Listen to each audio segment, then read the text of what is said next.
Hey curl friends, it's me, Naturally Sage. Welcome back to my channel. If y'all are new here, welcome. Make sure that y'all subscribe so you don't miss any natural hair content, y'all. I'm bringing natural hair content to you weekly.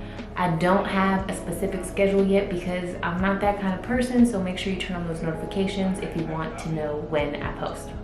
So, in today's video, I'm gonna be doing a aloe vera mask again. I have kind of an updated and more refined routine than last time, and I'm setting up a photo shoot for the front page of my website today, so I want my hair to be extra juicy and moisturized and big. So I decided on the aloe vera mask because that is one of the most moisturizing hair masks for me. I hope you guys enjoy this video. Let's get started. Hey y'all. Oh, okay, let's be careful here. I have my serrated knife and I have my aloe vera leaf that I got from Pete's Fresh. The first thing that I'm gonna do here is just start by cutting off the edges of the leaf.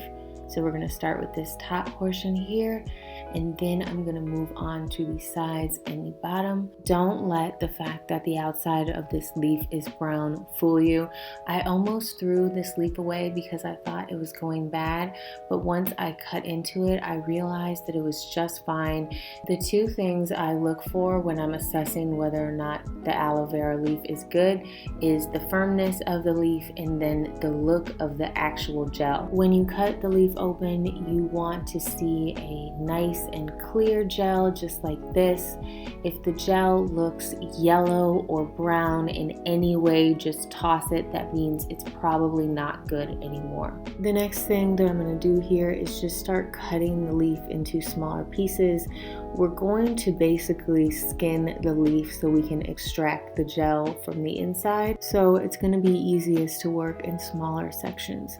Make sure you guys are being careful with that knife. I almost got myself a couple times not being very mindful of how I was cutting the leaf. While I finish extracting this gel from this leaf, let's talk about some of the properties of aloe that make it so healthy for our hair. Aloe contains vitamins A, B12, C, and E, which promote healthy cell growth, which is really good if you're trying to grow your hair.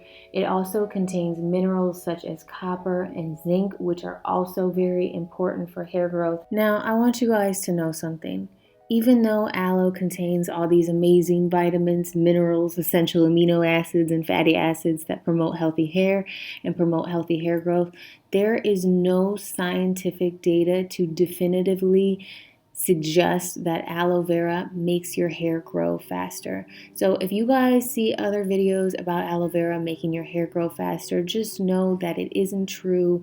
There isn't any scientific data to back up these claims. However, I can say that after a lot of research, the properties of aloe are going to give your hair a lot of nourishment, which is going to promote healthy hair, which is going to promote healthy hair growth.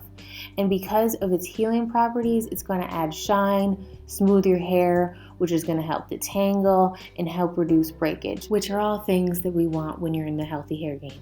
So let's move on to actually making this treatment. I'm going to be using some olive oil that you just saw there and some tea tree oil. Just so you guys know, you don't have to use olive oil and tea tree oil. You can use any oil that you'd like here. I'm going to go ahead and put all of the links of everything that I used today down in the description box below. Now you guys are just going to see me blend all of the ingredients together. Now I'm just going to take my mason jar and wrap my sock around like so. And then I'm taking my mixture and just kind of pouring it into the jar here. And as you can see, it's going to get pretty messy here. So you want to make sure that your workspace is nice and clear. This process is not for the weak, y'all. I am tired just explaining it. After you get all of your aloe into the cup, like so, you are officially ready to apply your aloe vera Prepoo mask. Now that I've got my mask all put together, I'm going to just apply it. I'm going to be really focusing on the scalp of my hair since I added that tea tree oil. It's going to help with the antifungal and antibacterial properties. Since we don't waste around here, I kept the leaf after I took the gel out, and we're gonna be just kind of rubbing this on the scalp of my hair as we go through.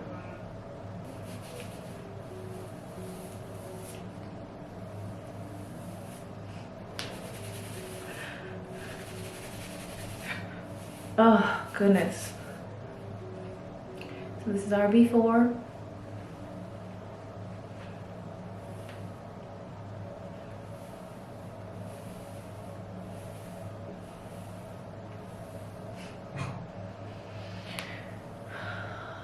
Just a little background, my hair was co-washed yesterday and that's it.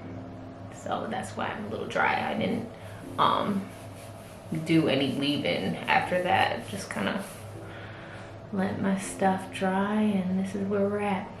Okay, really quickly while I get my hair sectioned off, I wanted to ask you guys a preference question.